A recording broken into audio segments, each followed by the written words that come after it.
Back like we never left. What is good, everybody? If you're new to the channel, allow me to reintroduce myself. My name is Weav, and here on my channel, we coach you through 3 crucial aspects of your life. First, on your personal growth and development. Second, we continuously push you professionally as you grow in your careers in business and entrepreneurship. Third, we always help you to build, maintain, and nurture long, lasting, and more meaningful relationships. Today, we talk about why some people you get into a relationship or a marriage with can't really meet you halfway. Now, you know how I get down, right? I don't like to waste time, and I'm ready to get into it, so let's do that right now. Stephen Covey once wrote that most of us spend way too much time on what's urgent and not enough time on what's actually important. And if I were to ask you for a list of things that are extremely important to you in your life, probably have a list of things that hit close to home, right? Like, it's usually not material things that you treasure or value the most. It's people. More specifically, the people that are closest to you. But one thing you learn as you mature into your careers and building a life for yourself and your family is that some people you may have always had a close bond or connection with, even as a youngster, they fall by the wayside. And a lot of times, it's not for any specific reason either. Sometimes we just grow apart. Our priorities are different, and you just grow out of the close-knit bond you used to have. It doesn't mean that you care for them any less or that you don't love them as much. It's just, well, life, right? And usually we deal with friends and family a little easier than you do relationships or marriages, because this is a man or woman, if you're in a relationship with, who you have intimacy with. It's who you want to grow old with and potentially have kids and spend the rest of your life with until what, Weave? Until they aren't? Because you also learn as relationships grow months and years in is that spouses and partners change too. And sometimes it's the opposite. It's the fact that they refuse to change. Doesn't make sense yet? Let me explain. Think about your life. If you have kids, if you live in an apartment, if you have a career, if you have never been fiscally responsible with money, if you have never been great at sticking with a diet or staying in shape, what happens when you get into a committed relationship or marriage? Things change, right? Because now you have a level of compromise you weren't traditionally used to when you were single. Now there are expectations that you feel, obligations that you have.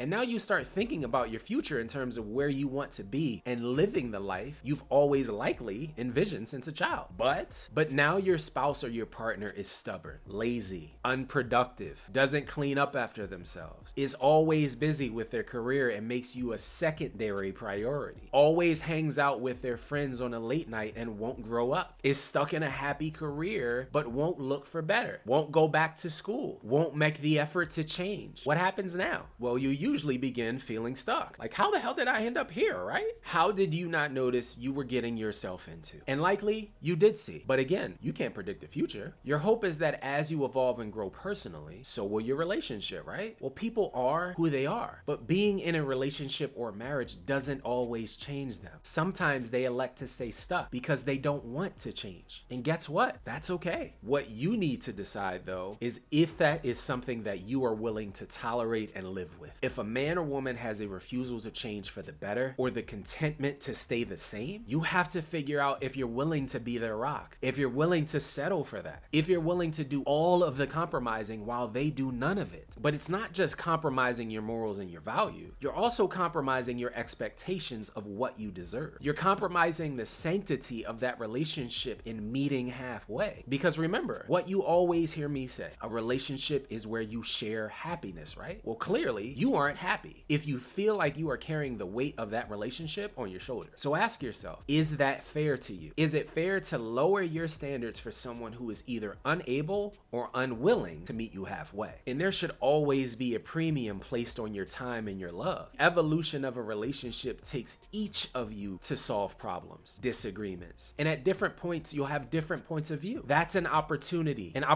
to improve your communication, to be objective, to listen what the other person has to say and empathize with them. That's how you build meaningful love. It's not by happenstance. It's the work that you both put in. But an unequal love is not really love at all. It's a job. And if you feel like you're carrying too much in that relationship, if you feel like the time, effort, and energy you're putting into that love is not being reciprocated, if you are questioning yourself each day as to why you're putting up with the bullshit, then deep down, it tells me that you already know what the answer is. You already know the truth. You just aren't willing to accept it yet for what it is and move on. But even if that's the case, if you won't do it now, then when? As always, thank you to every single one of you for tuning in and checking out this video today. And if no one has told you this already today, come on now, I appreciate you. If you found some value in the video today, make sure that you like, comment, share the video as well. Of course, if you're new to the channel, hit that subscribe button and that bell notification down bottom and become an official part of a team that will always push you towards personal greatness. I'll be back soon with another new video, but in the meantime, have an amazing day. Stay strong and stay inspired, and as always, until I see you guys next time,